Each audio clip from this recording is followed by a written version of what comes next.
চাঁদে mobile network স্থাপনের কথা শুনেই অনেকের কাছে এটি এখনও কল্পবিজ্ঞানের মতো শোনায়, কিন্তু এই স্বপ্নকে বাস্তবে রূপ দিতে চলেছে নোকিয়া এবং ইনটুইটিভ মেশিনস। টেলিকমিউনিকেশন জায়ান্টরা এই দুই কোম্পানি যৌথ উদ্যোগে চাঁদের বুকে প্রথমবারের মতো 4G LTE নেটওয়ার্ক স্থাপনের প্রস্তুতি সম্পন্ন করেছে। এই মিশনটি চাঁদের যোগাযোগ ব্যবস্থার নতুন দিগন্ত উন্মোচন করতে পারে, যা ভবিষ্যতে মহাকাশ অভিযানকে আরও সহজ ও কার্যকর করে তুলবে। নোকিয়ার lunar surface communication system intuitive মেশিনসের IM-2 মিশন ল্যান্ডার অ্যাথেনাতে সংযুক্ত করা হয়েছে। এই ল্যান্ডারটি ফেব্রুয়ারি শেষের দিকে নাসার কেনেডি স্পেস সেন্টার থেকে উৎক্ষেপণের অপেক্ষায় রয়েছে। মিশনটির মূল লক্ষ্য চাঁদের দক্ষিণ মেরু অঞ্চলে অবতরণ করা এবং সেখানে রোভার ও হপার মোতায়েন করা। এছাড়া চাঁদের কক্ষপথে একটি যোগাযোগ উপগ্রহ স্থাপন করাও এই মিশনের অংশ।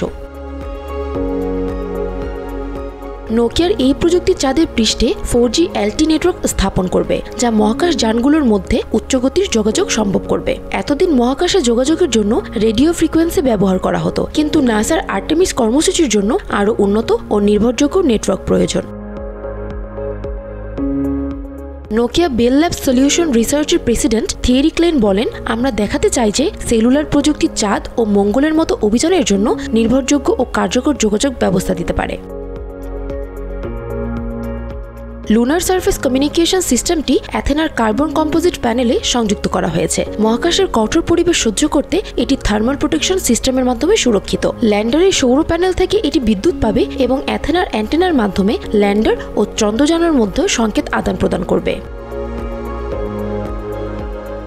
এই মিশনে দুটি ছোট চন্দ্রযানও অংশ নেবে। মাইক্রোরোভার হপার গ্রেস চাঁদের চিরস্থায়ী ছায়াচ্ছন্ন গহ্বর অন্বেষণ করে পানি বরফ খুঁজবে। অন্যদিকে mobile autonomous prospecting platform rover চাঁদের পৃষ্ঠে মানচিত্র তৈরি ও পরিবেশগত তথ্য সংগ্রহ করবে।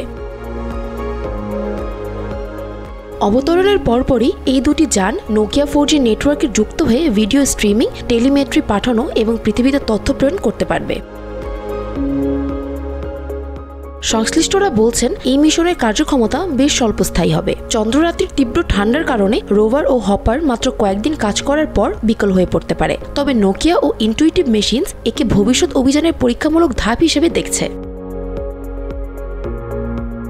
চাঁদে 4G নেটওয়ার্ক স্থাপনের বিষয়ে কিছু বিজ্ঞানী উদ্বেগ প্রকাশ করেছেন।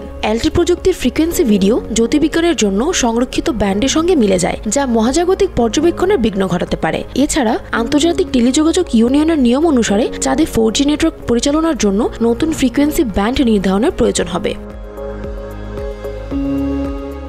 IM-2 মিশন সফল হলে চাঁদে আরও বাণিজ্যিক কার্যক্রম পরিচালনার পথ সুগম হবে। নোকিয়া ভবিষ্যতে আর্টেমিস বেসের জন্য আরও বিস্তৃত 4G বা 5G নেটওয়ার্ক গড়ে তোলার পরিকল্পনা করছে। এছাড়া মহাকাশচারীদের স্পেস শুটেও সেলুলার যোগাযোগ সংযুক্ত করার কাজ চলছে।